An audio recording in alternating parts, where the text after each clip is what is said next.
Guys हम लोग पढ़ रहे थे कंस्ट्रक्शन कॉन्ट्रैक्ट। और कंस्ट्रक्शन कॉन्ट्रैक्ट्स में रेवेन्यू और कॉस्ट ऑफ सेल्स कैसे रिकॉर्ड होगी अगर कंस्ट्रक्शन का बिजनेस है। तो जब हम सेल करते हैं कोई कॉन्ट्रैक्ट करते हैं तो वो कॉन्ट्रैक्ट तो काफ़ी लंबे अरसे के लिए होता है। तो हम लोग रेवेन्यू रिकॉर्ड करते हैं उसका ओवर दी टाइम। सही हो गया। जिस पीरियड में जितनी ऑब्लिगेशन सेटिस्फाई होगी उतना हम लोग रेवेन्यू रिकॉर्ड करते हैं।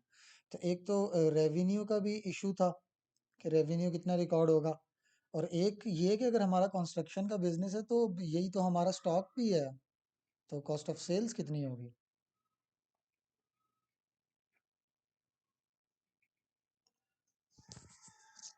अच्छा।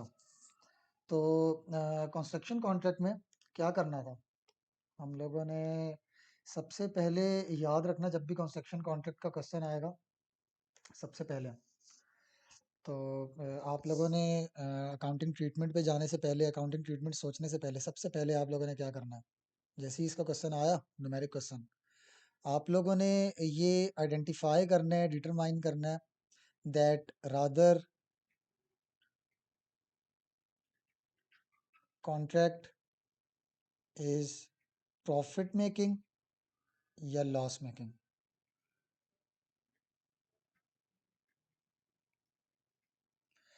तो ये क्वेश्चन में सबसे पहले तुम लोगों ने देखना है। और ये कैसे देखते हैं, जो कॉन्ट्रैक्ट की प्राइस दी हुई होगी ना क्वेश्चन में, उसको फौरन कंपेयर कर लेना कॉन्ट्रैक्ट की कॉस्ट के साथ। कॉन्ट्रैक्ट की जो कॉस्ट है वो टिल डेट भी दी हुई होती है और फर्दर कॉस्ट टू कंप्लीशन भी दी हुई होती है। उन दोनों को ऐड कर लेना तो टोटल कॉस्ट बन जाती है। ये एस्टिमेटेड कॉस्ट होती है। हम लोग एस्टिमेट कर लेते हैं कि कॉन्ट्रैक्ट को पूरा करने के लिए और कितना खर्चा लग सकता है। तो इन दोनों को ऐड करके टोटल कॉस्ट को कॉन्ट्रैक्ट की प्राइस से माइनस कर लेना। तो आप लोगों को पता लग जाएगा कि फ़ायदा हुआ है या नुकसान होगा। सही है। अब ये एक्सपेक्टेड प्रॉफिट या लॉस होता है। देखो, आप लोगों ने कॉन्ट्रैक्ट किया 3 सालों का, कॉन्ट्रैक्ट प्राइस तो मिल गई। अब कॉस्ट आपने पहले दिन एस्टिमेट की थी, जब पहला ईयर एंड आया तो एक्चुअल में कुछ कॉस्ट लग गई है ना, तो उसको कहते हैं कॉस्ट टिल डेट। बट अभी तो 1 साल गुजरा है, तो अगले 2 सालों में जो खर्चा लगना है वो आपने एस्टिमेट कर लिया, तो टोटल कॉस्ट आ गई। तो ये आपने एस्टिमेट किया है ना, तो इसका मतलब है कि जो प्रॉफिट या लॉस जो आया वो भी फिर एस्टिमेटेड ही आया। बेशक कॉन्ट्रैक्ट प्राइस एक्चुअल है, कॉस्ट टिल डेट भी एक्चुअल है, but further cost to complete तो एस्टिमेटेड है। तो हमारे पास एक्सपेक्टेड प्रॉफिट या लॉस हमें पता लग जाता है। और ये पता लगाना सबसे पहले अहम है, सबसे ज़्यादा ज़रूरी है, क्योंकि इस पे डिपेंड करता है क्या अकाउंटिंग ट्रीटमेंट। प्रॉफिट मेकिंग की और अकाउंटिंग ट्रीटमेंट होती है, लॉस मेकिंग की और होती है।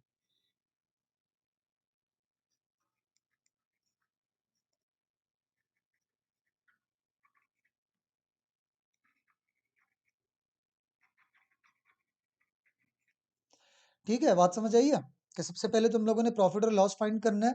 पता लगा जैसे ही कि प्रॉफिट या लॉस है। ये पता लगाना क्यों ज़रूरी था, क्योंकि अकाउंटिंग ट्रीटमेंट इस पे डिपेंड करती है कि प्रॉफिट मेकिंग कॉन्ट्रैक्ट है तो उसका क्या रेवेन्यू और कॉस्ट ऑफ सेल्स रिकॉर्ड होगी, और अगर लॉस मेकिंग है तो। सही है। तो दूसरे नंबर पे क्या ज़रूरी है ट्रीटमेंट पे जाने से पहले, कि आप लोग ये देख लो कि भाई वर्क इन प्रोग्रेस कितना हो गया है, percentage of completion. Percentage of completion. सही है। इसको वर्क इन प्रोग्रेस। तो वर्क इन प्रोग्रेस कैसे निकलता था, तो दो मेथड से।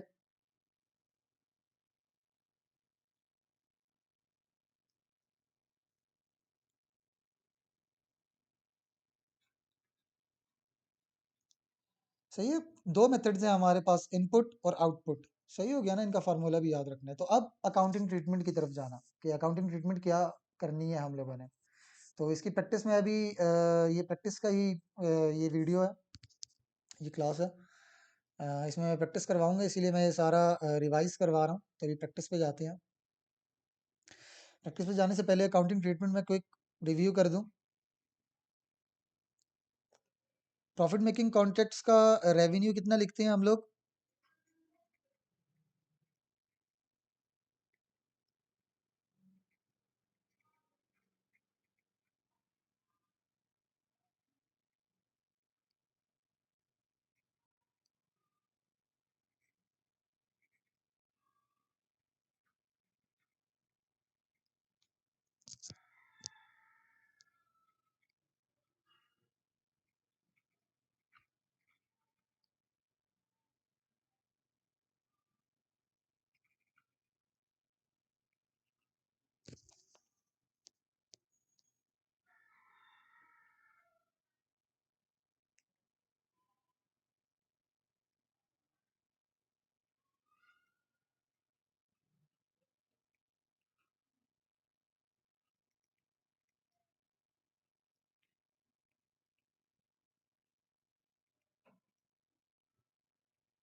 गाइस याद रखना दोनों सिचुएशंस में रेवेन्यू रिकॉर्ड करने का सेम क्राइटेरिया सही है, total price into percentage of completion. But cost cost के बारे में याद रखो, यहाँ पे क्या है,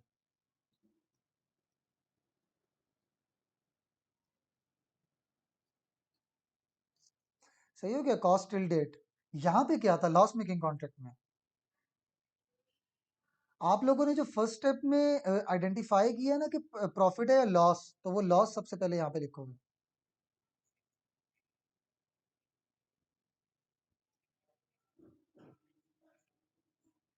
लॉस सबसे पहले लिखोगे वाई। मैंने बताया था प्रूडेंस कॉन्सेप्ट के मुताबिक अगर हमें ईयर एंड पे पता लगा कि ये लॉस होगा, जैसे ही हमें पता लगा ईयर एंड पे कि इतना लॉस होगा, तो हम लोग क्या करेंगे, उस लॉस को फौरन हमने पी एंड एल में बुक करना है।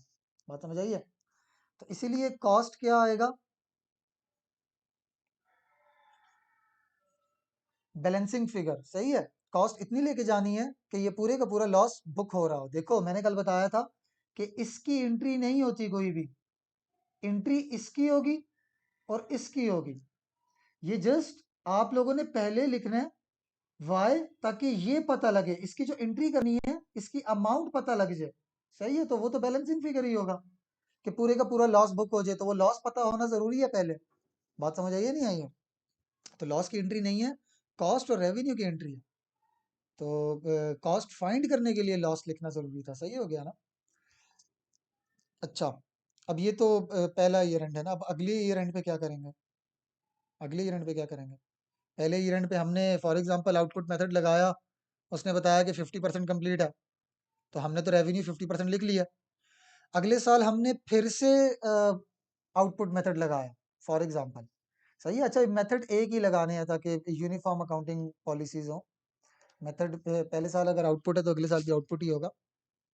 अगले साल फॉर एग्जांपल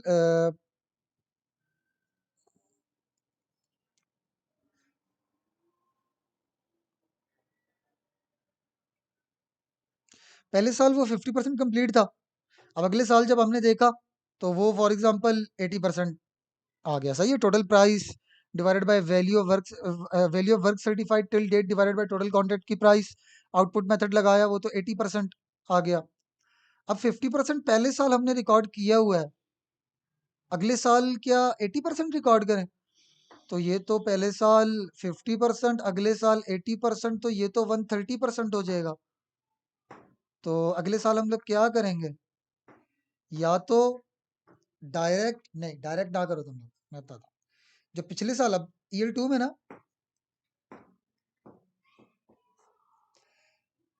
अब ईयर टू में ये परसेंटेज कितनी पहुंच गई है, 80। तो क्या 80% रिकॉर्ड कर लिया ईयर टू में? नहीं, पिछले साल का रेवेन्यू रिमूव कर दो।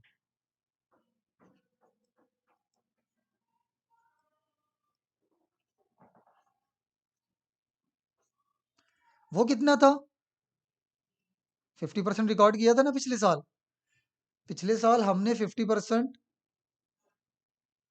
ऑलरेडी रिकॉर्ड किया हुआ था, इस दफा परसेंटेज आ गई 80%। तो जस्ट कितना रिकॉर्ड करेंगे इस साल हम लोग ईयर टू में,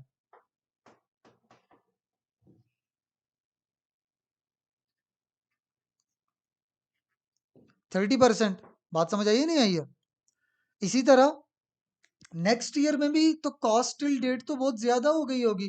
लाइक फर्स्ट ईयर एंड पे मैं कहता हूँ कॉस्ट टिल डेट थी 5 मिलियन, अगले साल 3 मिलियन और लग गया, तो अगले साल का एंड तक कॉस्ट टिल डेट कितनी है,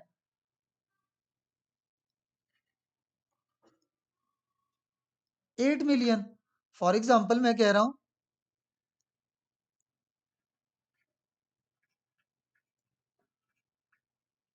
ईयर वन में लगी 5 मिलियन, ईयर टू में लगी 3 मिलियन, तो cost till date year two के एंड में कितनी है, 8 मिलियन।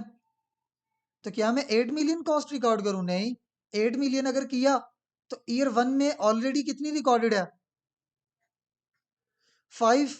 ईयर वन में ऑलरेडी रिकॉर्डेड है 5, तो ईयर टू में क्या मैं 8 रिकॉर्ड करूं? तो ये तो 13 हो जाएगा टोटल, तो 13 तो टोटल लगी ही नहीं। टोटल ईयर टू के एंड तक तो लगी ही कितनी है, 8 मिलियन। तो इसीलिए इसमें से हम लोग प्रीवियस ईयर की कॉस्ट रिमूव कर देंगे।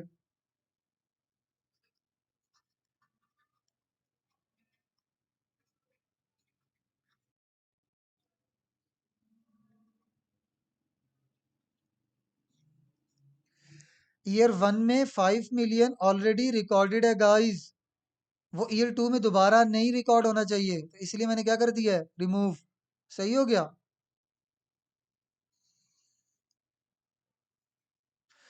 तो ये criteria accounting treatment profit making का और यही लॉस मेकिंग का भी है।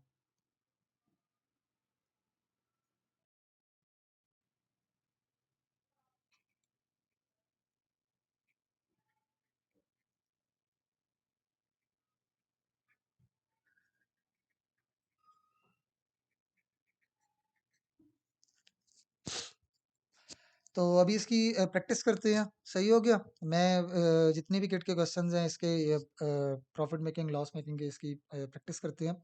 और प्रैक्टिस लाजमन देखनी है, क्योंकि कुछ चीज़ें मैं प्रैक्टिस में सिखाऊंगा। सही है, एक दो ट्रिक्स मैं प्रैक्टिस में सिखाऊंगा। मैंने मोस्टली यहीं पे बता दी हैं, बट एक दो जो क्वेश्चन की ट्रिक्स होती हैं, एग्जामिनर की ट्रिक्स होती हैं, वो मैं क्वेश्चन में बताऊंगा, तो वो देखना जरूरी है गाइज, नहीं तो ये टॉपिक अधूरा रह जाएगा। सही हो गया। तो अभी मैं इसकी प्रैक्टिस भेजने लगा हूँ। अच्छा गाइज, आगे चलते हैं। अभी प्रैक्टिस में ये थोड़ा सा और भी आप लोगों को जुबानी याद हो जाएगा। और सबसे पहले बीएल एक क्वेश्चन है, entered into a contract with a customer on 1 नवंबर। तो 1 नवंबर को हमारा ये कॉन्ट्रैक्ट स्टार्ट हुआ था। उसने आपसे रिक्वायरमेंट पूछी हुई है 31 अक्टूबर की। तो मींस के ये ईयर का स्टार्ट था, और ये जो है ये ईयर का एंड है। सही है कि ये ईयर एंड है। तो फर्स्ट ईयर एंड पे ही पूछ रहे हैं अब हमसे इस कॉन्ट्रैक्ट के बारे में। तो क्या पूछ रहा है ये देखते हैं। How much revenue and cost. सही हो गया, कितना रेवेन्यू कितना कॉस्ट लिखा जाएगा। तो सबसे पहले क्या देखना है आप लोगों ने, सबसे पहले आपने ये देखना है कि प्रॉफिट है या लॉस है। तो कॉन्ट्रैक्ट की प्राइस ले लो। The contract was scheduled to run for 2 years and has sales value of 40 million. तो सेल्स वैल्यू कितनी है, 40 मिलियन। कॉन्ट्रैक्ट की price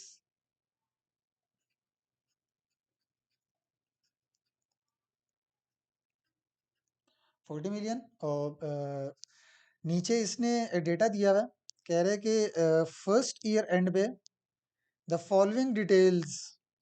cost include to date, अभी तक कॉस्ट कितनी लगी है, 16।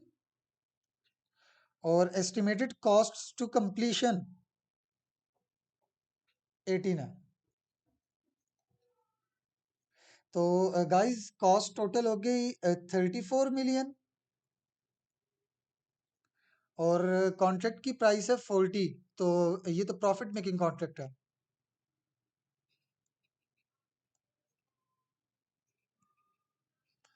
तो हमें पता लग गया कि अकाउंटिंग ट्रीटमेंट इसकी अब क्या होगी। सही हो गया। सेकंड स्टेप क्या था कि भाई आप लोगों ने ढूंढना है कि वर्क इन प्रोग्रेस कितना हो चुका है इस ईयर एंड तक जिसका ये रिक्वायरमेंट है। तो पहला ही ईयर एंड है, और उसने प्रोग्रेस क्वेश्चन में ही दी हुई है।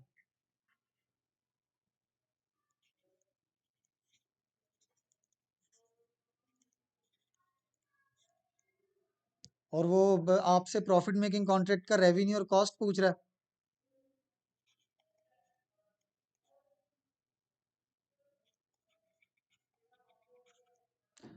अकाउंटिंग ट्रीटमेंट हो जाएगी। रेवेन्यू कितना लिखते हैं,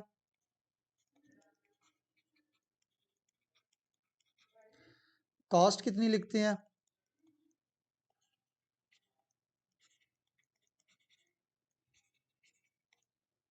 सही है, प्रॉफिट मेकिंग कॉन्ट्रैक्ट की यही अकाउंटिंग ट्रीटमेंट है ना। तो टोटल रेवेन्यू कितने है इस कॉन्ट्रैक्ट में, वर्क इन प्रोग्रेस कितने हैं,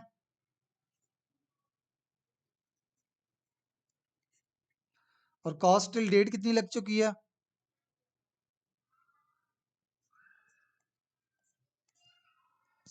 तो कॉस्ट टिल डेट एक ये है 16 मिलियन, एक ये है। तो रेवेन्यू क्या हम 40 मिलियन पूरे का पूरा रिकॉर्ड करेंगे, तो आंसर इज नो। तो ये तो नहीं बनता, फिर यही बनता होगा। तो आप 40 मिलियन पे 45% लगा के देखो, तो वो यही बनता होगा। खैर और कोई ऑप्शन दिया हुआ भी नहीं है। चलो आगे चलते हैं। तो इजी क्वेश्चन, बहुत इजी आएगा, टॉपिक लंबा था, क्वेश्चन इजी आएगा। अब ये जो ऊपर वाला क्वेश्चन मैंने करवाया ना, बीएल, ये एमसीक्यू था, सही है किट में, ये एमसीक्यू है। अभी जो करवा रहा हूँ हैवरफोर्ड,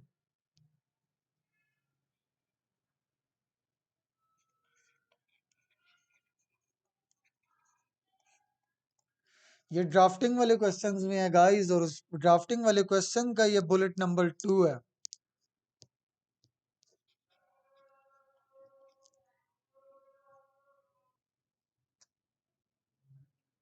तो सही है गाइस, ये ड्राफ्टिंग का नोट नंबर 2 है, सही है, ड्राफ्टिंग का क्वेश्चन है, हैवरफोर्ड।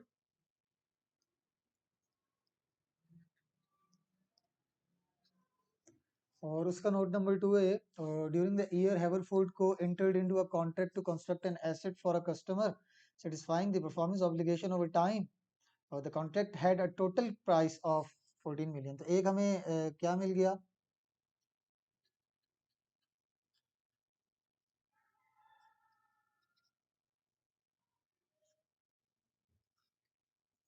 और द कॉस्ट टू डेट, अभी तक कॉस्ट्स कितनी लग चुकी हैं,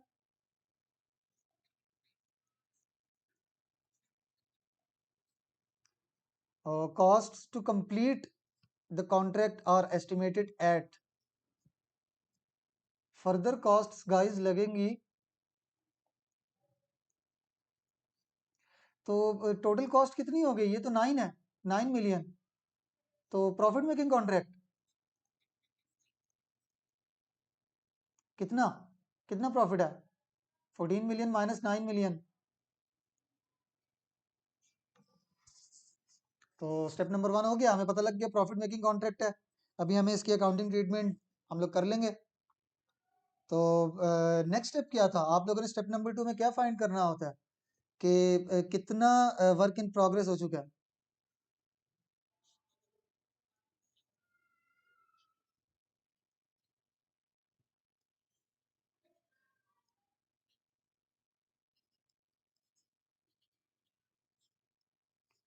तो सही है, अब ये हमसे पी एंड एल पूछे, हमसे ये रेवेन्यू पूछ ले, हमसे ये कॉस्ट ऑफ सेल्स पूछ ले, सही है। तो कितना रेवेन्यू होगा प्रॉफिट मेकिंग कॉन्ट्रैक्ट का,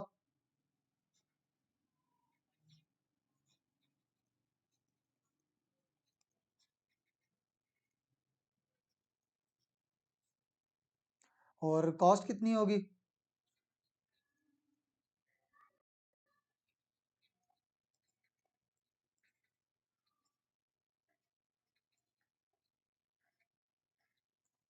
सही है। तो ये कितना कितना आता है,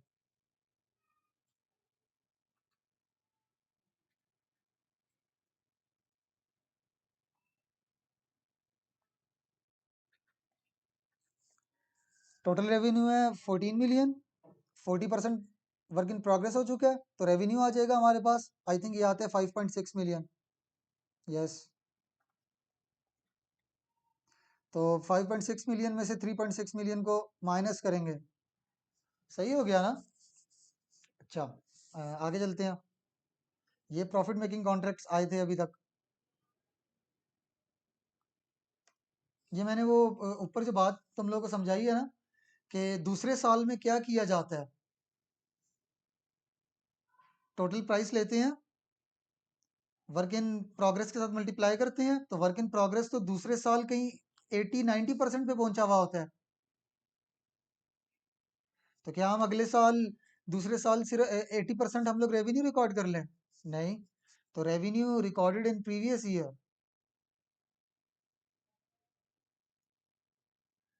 for example let's say 35% first year में हमने रिकॉर्ड कर लिया था, 35% प्रोग्रेस हो चुकी थी,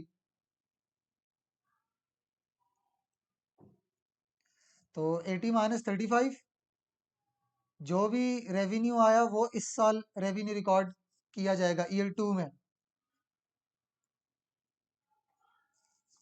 और कॉस्ट का क्या होगा, टोटल कॉस्ट टिल डेट, तो ईयर 2 में तो टोटल कॉस्ट टिल डेट जो होगा फिगर, उसमें तो ईयर 1 का भी फिगर शामिल होगा, तो ईयर 1 वाला रिमूव कर दो। सही हो गया। तो ये ट्रीटमेंट याद रखना, अभी इस क्वेश्चन में ये अप्लाई होगा। अभी तक जितने भी क्वेश्चन मैंने करवाए हैं उसमें ईयर 2 का पूछा ही नहीं था, तो अभी ईयर 2 वाली एग्जांपल्स। वो कह रहे रिटर्न को commence a contract to build an asset. सही है, कॉन्ट्रैक्ट की प्राइस मिल गई।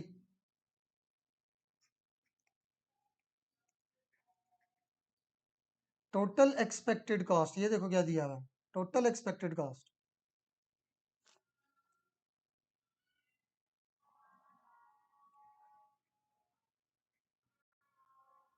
इसको 0.8 मिलियन एज्यूम कर लो, सही है। 8 लाख 0.8 मिलियन होता है।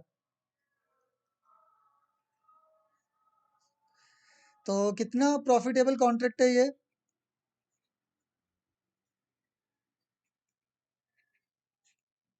तो हमें पहले स्टेप में पता लग गया कि ये प्रॉफिट मेकिंग कॉन्ट्रैक्ट है। तो अकाउंटिंग ट्रीटमेंट माइंड में रखो प्रॉफिट मेकिंग कॉन्ट्रैक्ट की। सही है, अभी मैंने बताई है। अभी क्या कह रहा है, देखो आप लोगों से रिक्वायरमेंट कब की पूछ रहा है,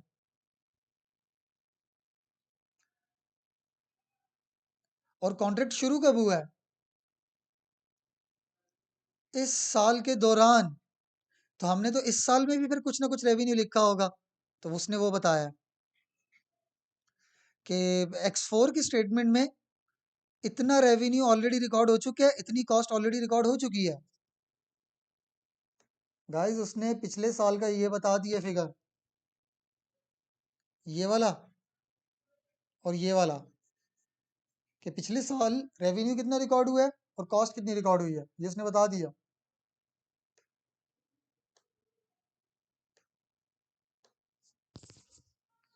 रेवेन्यू और कॉस्ट पिछले साल कितनी रिकॉर्ड हुई है, 450 और 210।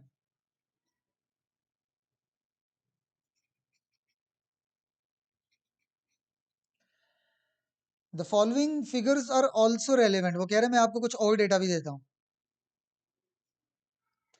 वर्क सर्टिफाइड टू डेट, सही हो गया। वर्क सर्टिफाइड टू डेट के फिगर उसने दे दिए हैं।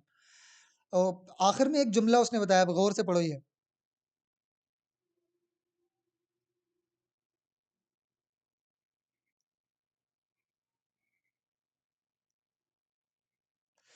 Work certified as compared to contract price, सही हो गया। तो देखते हैं वर्क सर्टिफाइड आज कितने हैं, ताकि आज की प्रोग्रेस पता लग जाए ना। स्टेप नंबर 2 क्या है? स्टेप 1 था क्या ये प्रॉफिट मेकिंग कॉन्ट्रैक्ट है। स्टेप 2 क्या है कि प्रोग्रेस कितनी हो गई है।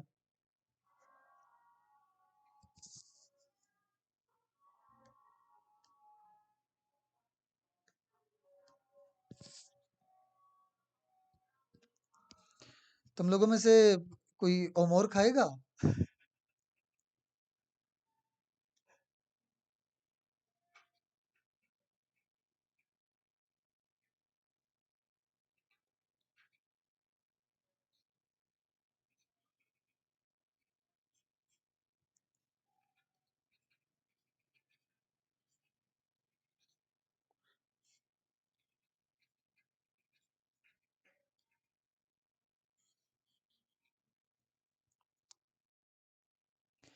ईयर 2 के एंड पे वर्क सर्टिफाइड हो चुका है 1050,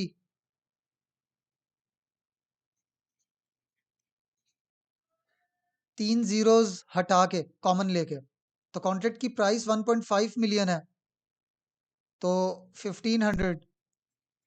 कॉन्ट्रैक्ट की प्राइस 1.5 मिलियन है, तो 3 जीरोस हटा के मैंने 1.5 मिलियन 1500 लिख दिया। तो ये 70% बन रहा है प्रोग्रेस।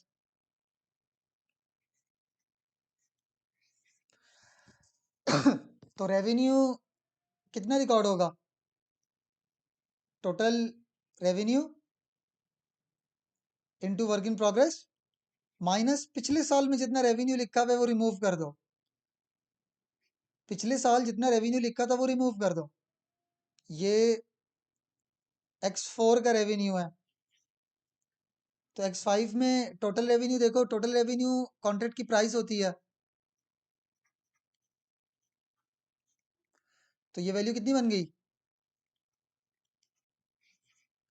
अब उसने कितने मिलते जुलते फिगर्स दिए हैं कि पहले भी 10-50 का फिगर लेके हमने 70% कैलकुलेट किया, वो 70% अप्लाई करके 1500 पे फिर से 10-50 निकल आया, तो बच्चे को कंफ्यूज करने के लिए, गलती करने के लिए।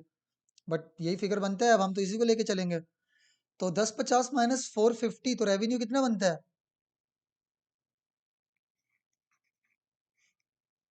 सही हो गया?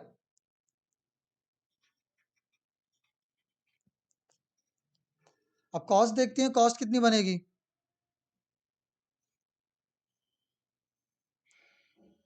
अब गौर से देखो कॉस्ट का क्या क्राइटेरिया है, गौर से देखो, सोचो कॉस्ट का क्या क्या क्राइटेरिया है। अब यहाँ पे मैंने एक बात सिखानी है तुम लोगों को, एक क्वेश्चन में ट्रिक होती है।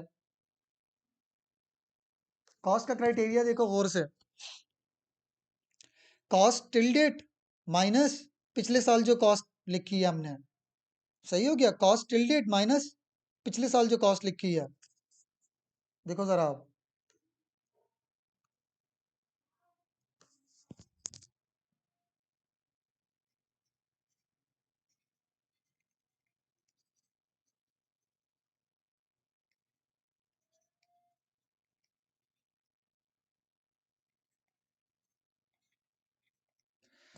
कॉस्ट टिल डेट माइनस पिछले साल जो कॉस्ट हमने लिखी है वो रिमूव कर दो।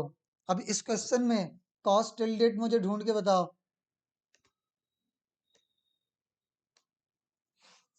देखो इसको गौर से, कॉस्ट टिल डेट क्या ईयर एंड, जो दूसरा ईयर एंड है, क्या इसमें कॉस्ट टिल डेट दी हुई है?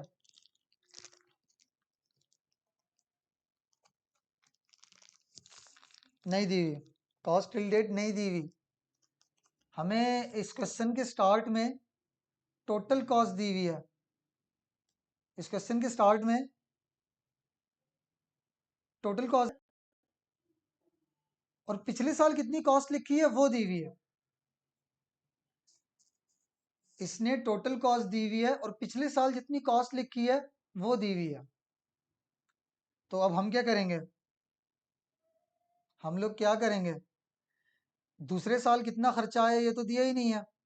या तो दूसरे साल के एंड तक टोटल खर्चा देता, कॉस्ट टिल डेट दूसरे साल के एंड तक टोटल खर्चा देता, तो हम पिछले साल की कॉस्ट 240 को रिमूव कर लेते। ये जो पिछले साल की कॉस्ट दी हुई है ना इसने, उसको हम रिमूव कर लेते। अब कॉस्ट टिल डेट तो है ही नहीं, तो क्या करोगे, जिस तरह रेवेन्यू लिखा है ना, जिस तरह रेवेन्यू लिखा है,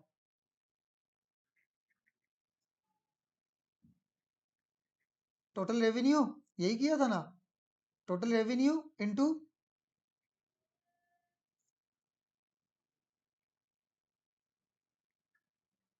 ये कितना आया था 10-50, उससे क्या माइनस किया था हमने, पिछले साल का रेवेन्यू। तो वर्क इन प्रोग्रेस के हिसाब से हमने रेवेन्यू लिखा है। बात समझ आई है? इस साल वर्क इन प्रोग्रेस के हिसाब से हमने रेवेन्यू लिखा है, सिर्फ क्या किया, पिछले साल का हमने रेवेन्यू हटा दिया। तो कॉस्ट में से भी यूं ही करो ना, टोटल कॉस्ट लो, जिस तरह टोटल रेवेन्यू लिया था टोटल कॉस्ट भी लो इसी तरह।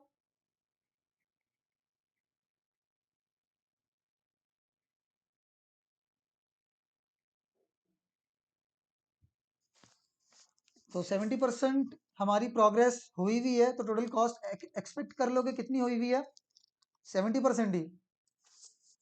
तो इस साल का कितने बनती है कॉस्ट, आई थिंक ये 420 बनता है। ये कितना बनता है, 560।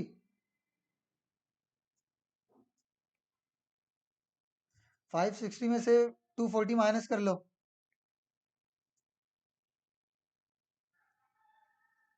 तो कॉस्ट इस साल कितनी लिखी जाएगी।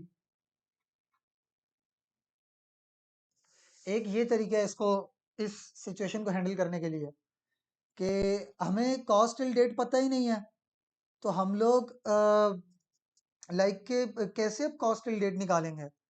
तो यही एज्यूम कर लो कि 70% कंप्लीट है ना, तो 70% रेवेन्यू लिखा था, तो इसी तरह कॉस्ट भी 70% एज्यूम कर लो। बात समझ आई है? नहीं तो इस क्वेश्चन में एग्जामिनर ने एक और हिंट भी दिया है, जो बच्चे बहुत जीनियस होंगे उनको थोड़ा बहुत वो हिंट भी मिल जाएगा, कि टोटल रेवेन्यू का,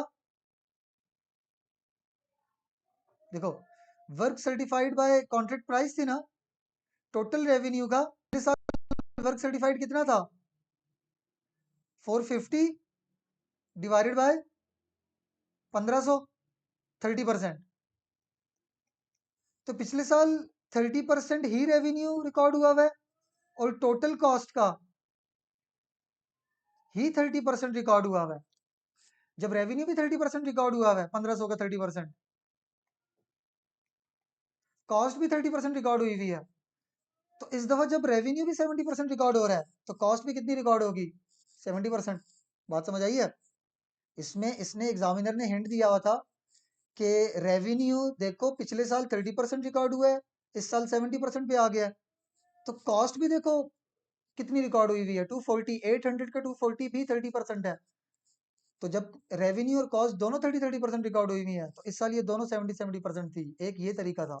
तो एक ये ट्रिक थी, याद रखना कि जब भी कॉस्ट टिल डेट ना दी हुई हो तो टोटल कॉस्ट पे वर्क इन प्रोग्रेस लगा दो।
Cost till date minus cost previously, पिछले साल जो रिकॉर्ड की हुई है उसको रिमूव कर दो। रेवेन्यू में से भी यूं ही करना है, फिर पिछले साल वाला रिमूव करना है। बट अगर कॉस्ट टिल डेट नहीं दी हुई गाइस तो फिर क्या करोगे?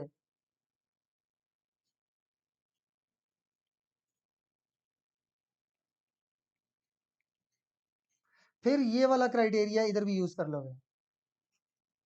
अगर कॉस्ट टिल डेट ना दी हुई हो गाइस तो फिर वही वाला रेवेन्यू वाला क्राइटेरिया इधर भी यूज कर लोगे। सही हो गया? अब ये नेक्स्ट डगन को देखो।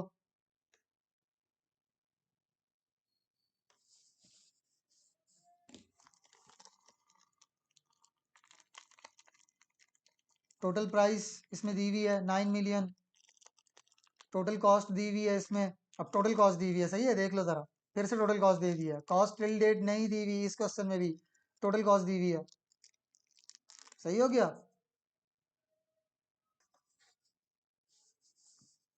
टोटल प्राइस दी हुई है हमें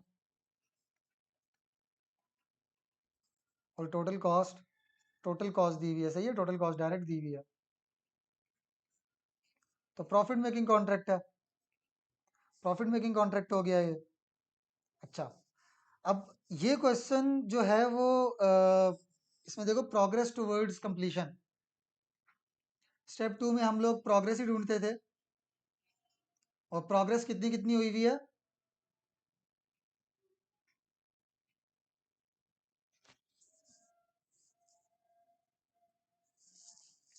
पिछले साल हुई हुई थी 50%,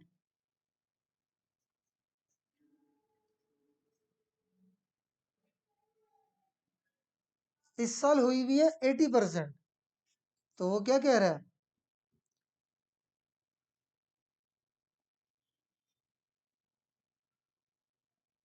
कि मुझे 2018 की 20x8 की एंट्रीज चाहिए, x7 की नहीं।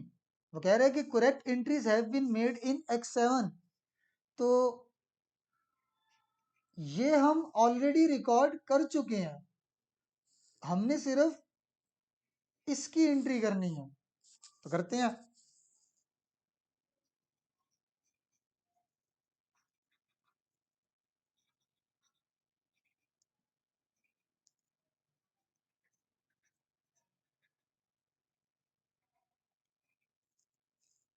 टोटल प्राइस 9 मिलियन दी हुई है सबसे ऊपर। वर्क इन प्रोग्रेस कितना हो चुका है x8 में?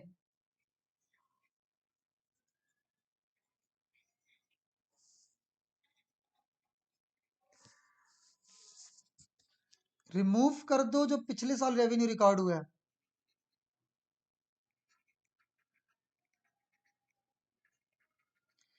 पिछले साल आपने कितना रेवेन्यू लिखा था, सोचो जरा। पिछले साल आप लोगों ने कितना रेवेन्यू लिखा था, सोचो। X7 के ईयर एंड पे हो तुम लोग, पहले ईयर एंड पे हो। उस वक्त प्रोग्रेस कितनी थी? 50%। तो 50% ही लिखा था ना उस वक्त।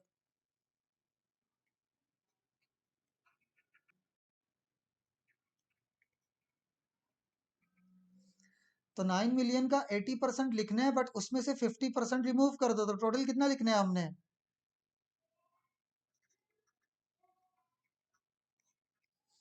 सही हो गया। तो आप लोगों ने क्वेश्चन, अगर ये भी ड्राफ्टिंग का क्वेश्चन है, अच्छा। टाइप करवाएगा वो, ये वाला क्वेश्चन टाइप करवाया उसने। तो आप लोगों ने शॉर्टकट नहीं लगाना कि 9 मिलियन का 30% ले लो। आप लोगों ने प्रॉपर प्रेजेंटेशन करनी है। तो 9 मिलियन का पहले 80% शो करना है कि भाई ये इस साल का बनता है, बट पिछले साल हम ऑलरेडी रिकॉर्ड कर चुके हैं 50%, तो वो रिमूव कर दो। तो वो 30% बनता है। 9 मिलियन का 30% 2.7।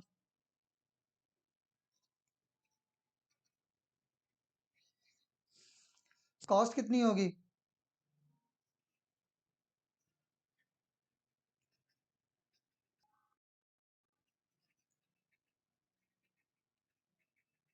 अच्छा, पिछले साल कॉस्ट कितनी लिखी है हमने? नहीं दिया हुआ। कॉस्ट टिल डेट कितनी हो गई है? ये भी नहीं दिया हुआ। तो फिर क्या करोगे? जब आपके पास पिछले साल कॉस्ट टिल डेट नहीं थी, आप लोगों ने क्या किया था? मैंने अभी थोड़ी देर पहले बताया कि जब कॉस्ट टिल डेट ना दी हुई हो, तो क्या करना है टोटल कॉस्ट पे?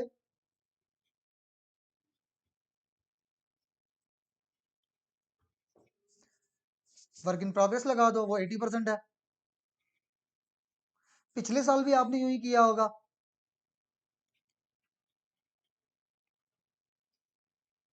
उसको कर दो। तो ये भी क्या बन गया कि 30% ही रिकॉर्ड करने हैं हमने इस साल। तो टोटल कॉस्ट है, तो 5 मिलियन का 30% कॉस्ट होगी हमारी। सही हो गया। तो 2.7 मिलियन इज द रेवेन्यू और 1.5 million is the cost. Guys, इस प्रॉफिट मेकिंग कॉन्ट्रैक्ट में मैंने बताया अभी अभी कि अगर कॉस्ट टिल डेट ना गिवन हो तो फिर क्या कर सकते हो?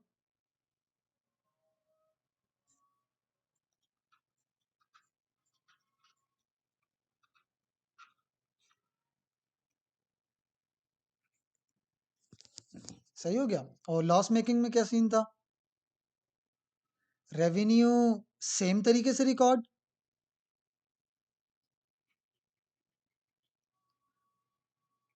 पहले स्टेप से आपने लॉस निकाला हुआ होगा पहले से।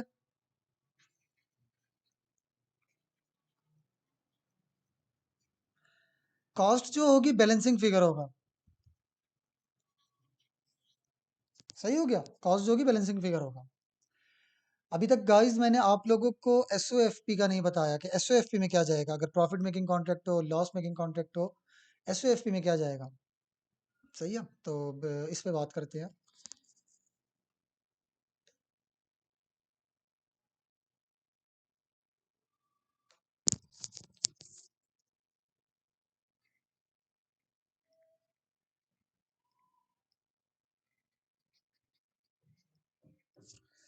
गाइस याद रखना, आपने एक ऐसा कॉन्ट्रैक्ट किया हुआ है जो लॉन्ग टर्म है, और वो कॉन्ट्रैक्ट आपको फ्यूचर में फायदा देगा। आप एक ऐसा काम कर रहे हो, आपने कोई ऐसा काम कर दिया होगा, जैसे कि आपने कुछ ना कुछ कंस्ट्रक्शन तो कर दिया ना, 50% फॉर एग्जांपल।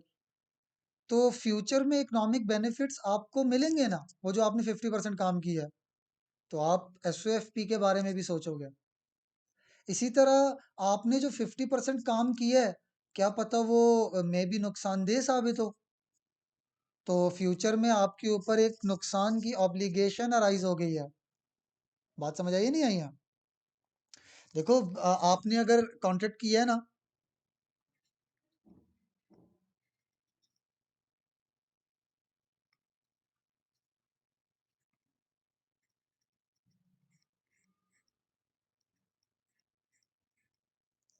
आप लोगों को पता लग गया कि ओवरऑल लॉस 3 मिलियन है। पहले साल के एंड पे ही आपने एक्सपेक्टेड टोटल कॉस्ट निकाली, पता लगा कि लॉस से होगा कितना 3 मिलियन। अब सारा खर्चा आपने अभी किया हुआ नहीं है, बट आपने एक्सपेक्टेड कॉस्ट की बेस पे निकाल लिया। तो पहले ईयर एंड तक आपने कुछ खर्चा किया हुआ है, टोटल आपको पता लगा कि 12 मिलियन हो जाएगा, लॉस का भी पता लग गया, तो अब आप कॉन्ट्रैक्ट छोड़ तो नहीं सकते। तो इस कॉन्ट्रैक्ट की खातिर आपके ऊपर फ्यूचर के नुकसान उठाने की वो ऑब्लिगेशंस वगैरह अराइज हो जाती हैं। सही है। तो क्या लिखा हुआ है एसओएफपी में? हम लोग देखो अकाउंटिंग ट्रीटमेंट क्या है, या तो लेके जाएंगे कॉन्ट्रैक्ट एसेट, कि कोई कोई कॉन्ट्रैक्ट हमें फ्यूचर में फायदा देंगे, मेजॉरिटी ऑफ द कॉन्ट्रैक्ट ही। सही है। लॉस वाले कॉन्ट्रैक्ट्स तो हम हर बार तो नहीं लेंगे, ये तो बस कभी कभार हो जाता है। तो फ्यूचर में अगर फायदा देंगे तो वो हो जाएगा एसेट, और अगर लॉस मेकिंग कॉन्ट्रैक्ट्स होंगे तो वो हम लोग ऑब्लिगेशन दिखाएंगे, उसको कहते हैं कॉन्ट्रैक्ट लायबिलिटी। तो इन दोनों में से एक वक्त में एक ट्रीटमेंट होगी एक कॉन्ट्रैक्ट पे। अगर दो कॉन्ट्रैक्ट्स हैं तो हो सकता है एक एसेट हो एक लायबिलिटी हो। सही है।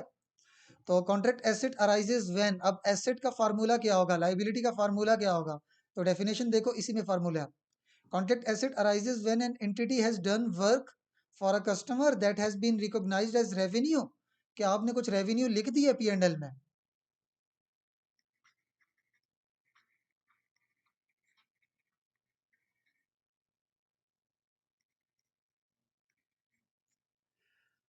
But has not yet issued an invoice और received payment for that work. बात समझ आई है? मैं कहता हूं हम लोगों ने रेवेन्यू रिकॉग्नाइज कर दिया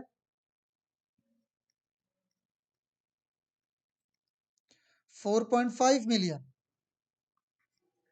तो वो कह रहे कि भाई जो रेवेन्यू रिकॉग्नाइज किया है ना, अगर उसमें से कोई पैसे आपने अभी तक वसूल नहीं किए या रसीद नहीं इशू की, मैं कहता हूं कि मैंने रसीद उसको अभी तक इशू कर दिया है।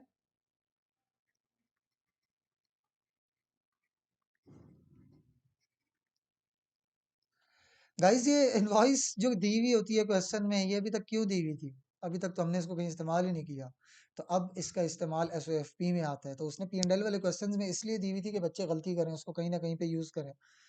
तो इनवॉइस टिल डेट जो दी हुई होगी वो आपने एसओएफपी के क्वेश्चन के लिए उसको यूज करना है। सही हो गया। तो 4.5 रेवेन्यू हमारे हिसाब से तो हो गया, बट हमने उससे पैसे अभी तक कितने लिए हैं? तो ये कॉन्ट्रैक्ट एक ऐसा चल रहा है, ऐसा रेवेन्यू रिकॉर्ड हुआ हुआ है कि जिसका हमें एक्सपेक्टेशन है कि 1.5 मिलियन हमें फ्यूचर में मिलेंगे।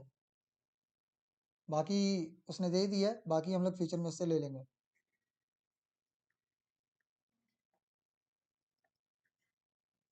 बात समझ आई है? अब अगर ऐसे हो कि when an entity has invoice the customer but has not yet done work. बात समझ आई है? देखो,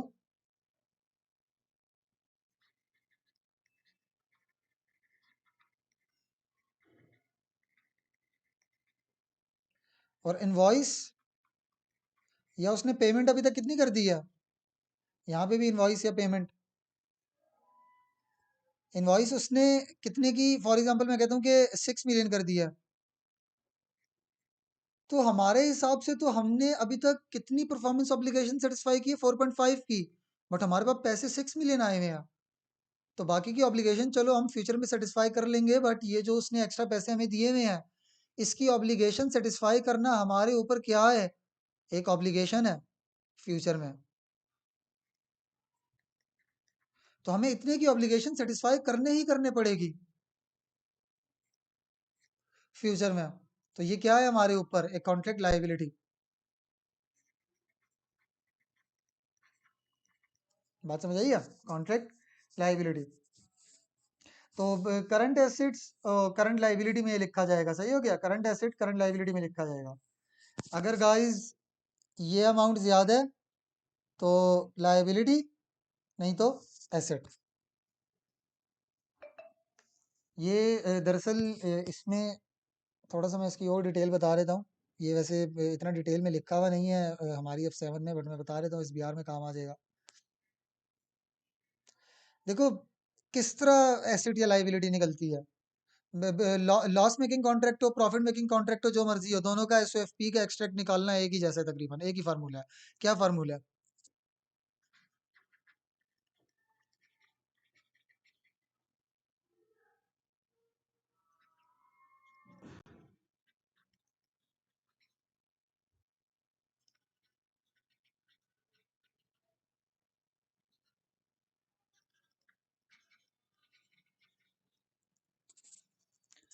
मैं कहता हूँ कि रेवेन्यू था टिल डेट 4.5,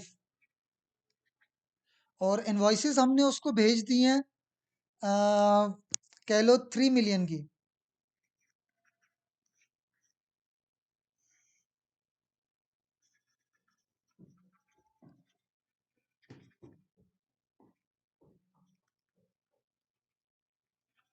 तो 1.5 मिलियन हम लोग फ्यूचर में लेंगे ना?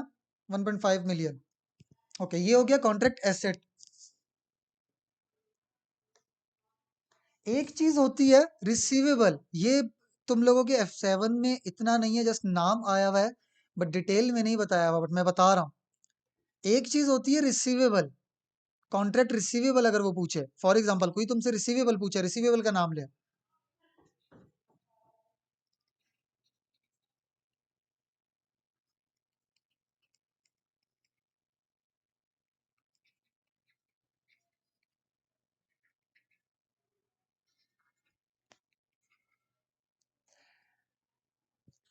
उस क्वेश्चन में जिसमें रिसीवेबल पूछा हुआ होगा, उसमें लिखा हुआ होगा कि उसने, हमने देखो, ये 3 मिलियन क्या है, कि हमने उसको रसीदें भेजी हैं 3 मिलियन की, इसमें से पैसे कितने मिल चुके हैं अभी तक, तो ये भी दिया हुआ होगा।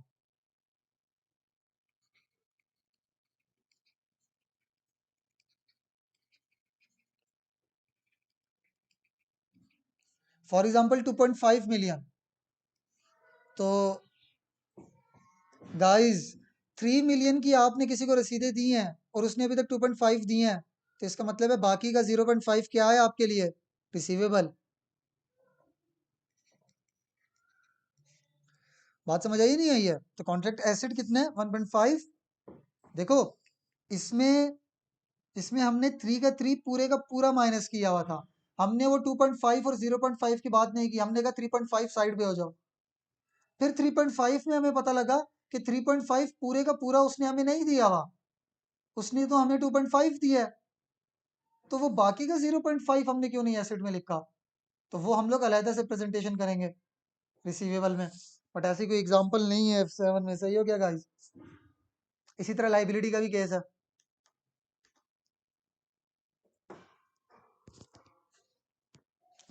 लाइबिलिटी मालूम करने के लिए भी यही फार्मूला है।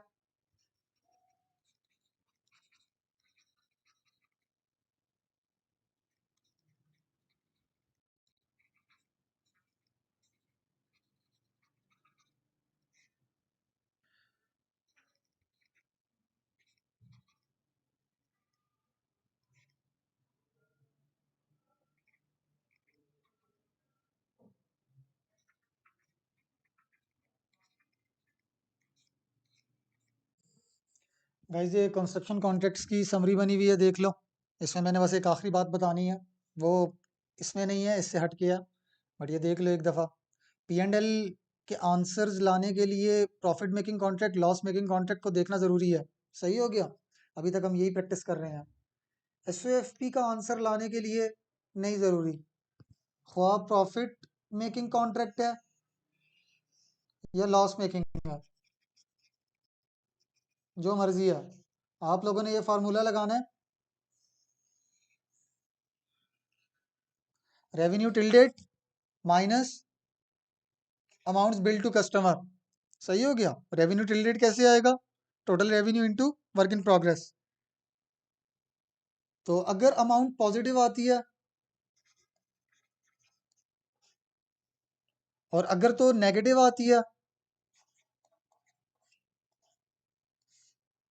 सही हो गया? तो कॉन्ट्रैक्ट एसेट लायबिलिटी SOFP में जाता है, उसका फार्मूला देख लो। और P&L में क्या जाता है, वो तुम लोगों को अभी याद हो जाना चाहिए। अब गाइस, यहाँ पे एक इशू है।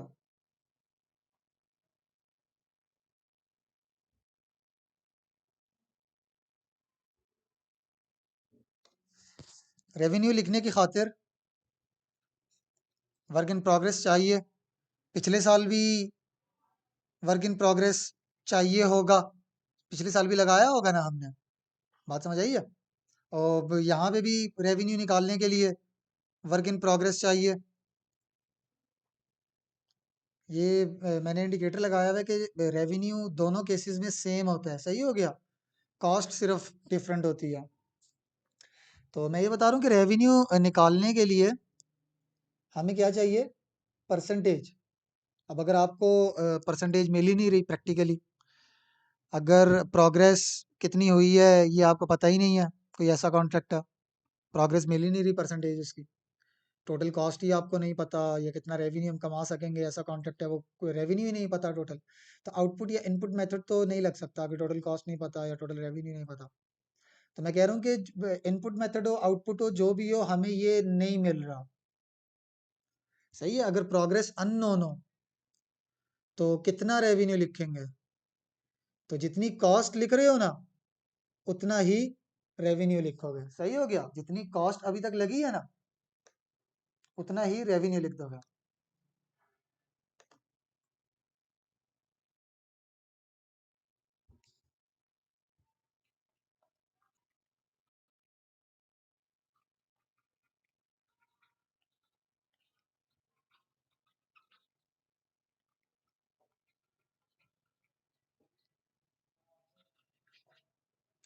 अगर प्रोग्रेस कॉन्ट्रैक्ट की अननोन है तो क्या करेंगे हम लोग, हमने कुछ खर्चा तो किया हुआ है ना, प्रोग्रेस अननोन है, कुछ तो खर्चा किया हुआ है ना हमने,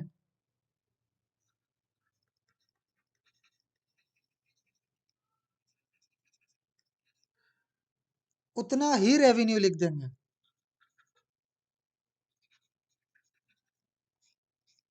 सही हो गया, हम लोगों को प्रोग्रेस नहीं पता थी कि हम लोग टोटल रेवेन्यू पे, देखो रेवेन्यू किस तरह लिखते होते हैं दोनों केसेस में,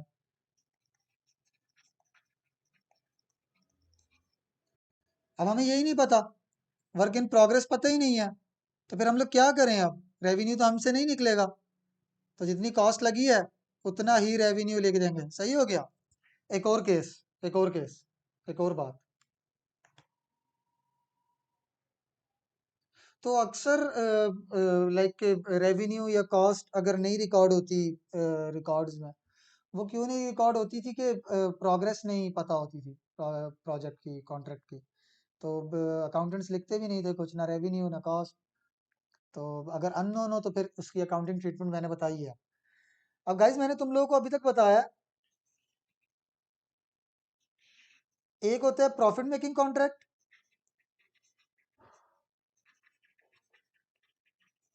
एक होता है loss making contract.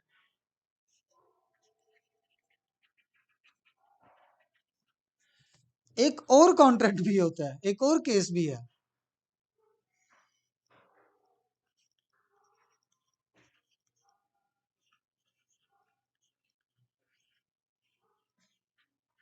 No profit no loss. देखो ये किस तरह पता लगा था कि प्रॉफिट मेकिंग कॉन्ट्रैक्ट है, कि प्राइस है, प्राइस है 9 मिलियन, टोटल कॉस्ट है,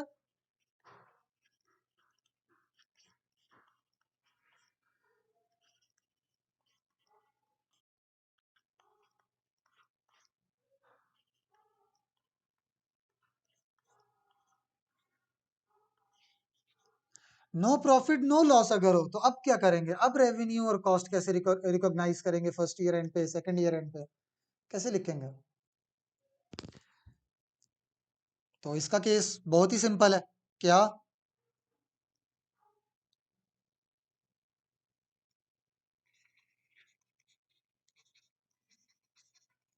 cost till date for example,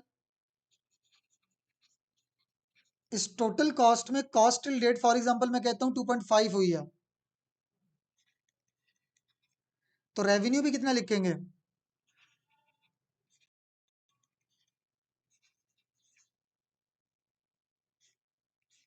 जितनी कॉस्ट लगी है उतना ही रेवेन्यू लिखेंगे। तो क्या आएगा पी एंड एल में,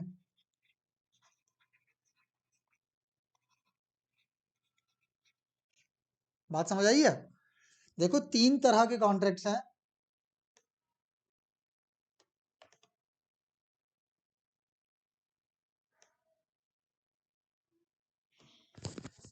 इस पहले वाले कॉन्ट्रैक्ट में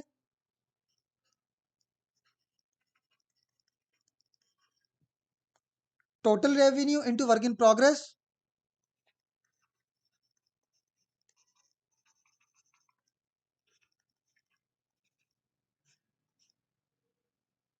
ये 2.5 मिलियन मैंने एज्यूम की हुई है, ये देखो। तो टोटल रेवेन्यू कितना, मैं कहता हूँ प्रोग्रेस हो चुकी है 50%। सही है। यहां पे देखो रेवेन्यू कितना लिखा जाएगा, सेम, बट कॉस्ट कितनी लिखी जाती है, उतनी कॉस्ट जो 3 मिलियन लॉस को बुक कर दे। ये 3 मिलियन कहां से आया है, कहानी समझ आई है नहीं आई है।